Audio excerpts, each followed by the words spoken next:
नमस्कार दोस्तों, वीके खबर न्यूज़ चैनल पर स्वागत करते हैं आपका। आज के मुख्य खबरों के साथ। मुंबई में 31 मई तक बढ़ सकता है लॉकडाउन, उद्धव सरकार ने जताया इरादा। महाराष्ट्र सरकार मुंबई महानगर के हॉटस्पॉट इलाकों में लॉकडाउन 31 मई तक आगे बढ़ाने पर विचार कर रही है। गुरुवार को कैबिनेट की मीटिंग में सरकार ने ऐसा इरादा जताया है।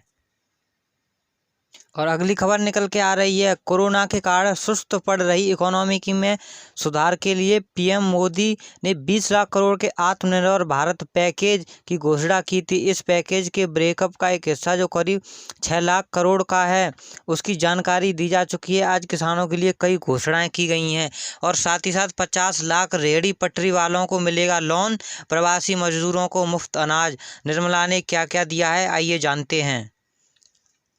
मोदी सरकार ने 20 लाख करोड़ रुपए के बूस्टर में हर सेक्टर और वर्ग का ख्याल रखने की कोशिश दिखाई दे रही है। इस पैकेज के ब्रेकअप का दबसरा हिस्सा जनता के सामने रखते हुए वित्त मंत्री निर्मला सीतारमण ने प्रवासी मजदूरों, शहरी गरीबों और छोटे और सीमांत किसानों के लिए बड़े ऐलान किए हैं।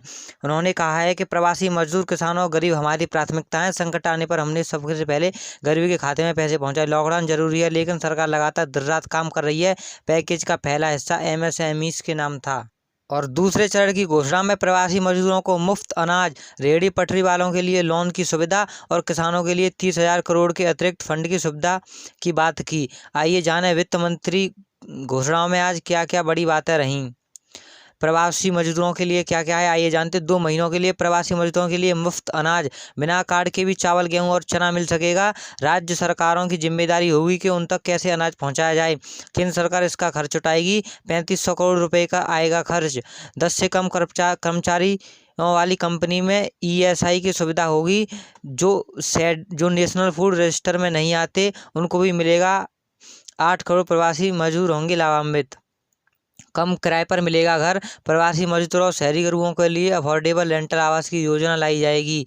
जहां मजदूर काम करते हैं, इससे वहीं रहने की सुविधा मिल जाएगी। वहीं रेहड़ी पटरी वालों को मिल सकेगा लोन। रेहड़ी पटरी पर दुकान लगाने वाले, ठेला चलाने वालों और येगरों में काम करने वालों के लिए 5,000 करोड़ रुपए आवंटित किए जाएंगे। 50 लाख रेहड़ी वालों के लिए स्पेशल क्रेडिट फैसिलिटी। शुरुआत में वर्किंग कैपिटल करीब 10,000 रुपये मिलेंगे, जिससे कारोबार की शुरुआत हो सके। वहीं शिशु मुद्रा लोन में रिजर्व बैंक ने 3 महीने का मोराटोरियम दिया है, लेकिन इसके बाद समस्या हो सकती है। तो शिशु मुद्रा लोन में 50,000 रुपये तक लोन वाले को मोरेटोरियम के बाद 2% सबवेंशन स्कीम यानी ब्याज में छूट का फायदा अगले 12 महीने के लिए होगा। 3 करोड़ लोगों को इसके कुल 1,500 करोड़ रुपए का फायदा होगा। किसानों, अब बहुत बड़ी खबर, किसानों को क्या क्या मिला है ये जानते हैं। 3 करोड़ किसानों के लिए 30,000 करोड़ रुपए का अतिरिक्त फंड की सुविधा। नाबार्ड जो 90,000 करोड़ देता है, उसके अतिरिक्त है यह पैसा रबी फसल के छोटे और सीमांत किसानों के लिए खर्च किया जाएगा। सिर्फ रबी फसल की कटाई और उससे जुड़ी गतिविधियों के लिए नहीं, बल्कि खरीफ की तैयारी के लिए भी इस्तेमाल होगा ये पैसा। यह सीधे RRB आदि के जरिए किसानों तक पहुंचेगा। छोटे किसानों को रियायती दरों पर 4 लाख करोड़ का लोन मिलेगा। कर्ज के ब्याज पर 31 मई तक की छूट दी जाएगी। मछुआरों और पशुपालन करने वालों को भी किसान क्रेडिट कार्ड से मदद मिलेगी। रियायती दरों पर कर्ज मिलेगा।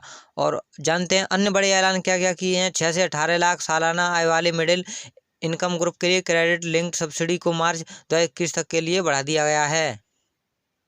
अगली खबर की बात करते हैं तो ब्रिटेन के हाई कोर्ट में विजय माल्या की अर्जी खारिज, 28 दिन में भेजा जा सकता है भारत।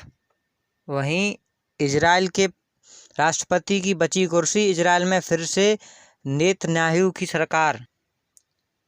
वहीं राजधानी दिल्ली में रविवार को पहले आंधी और बारिश, फिर भूकंप आया। भूकंप का केंद्र वजीरपुर बताया गया। रिएक्टर स्केल पर इसकी तीव्रता 3.5 थी। महीने भर में भूकंप का तीसरा झटका था। इससे पहले अप्रैल में 24 घंटे में 2 बार भूकंप आया था।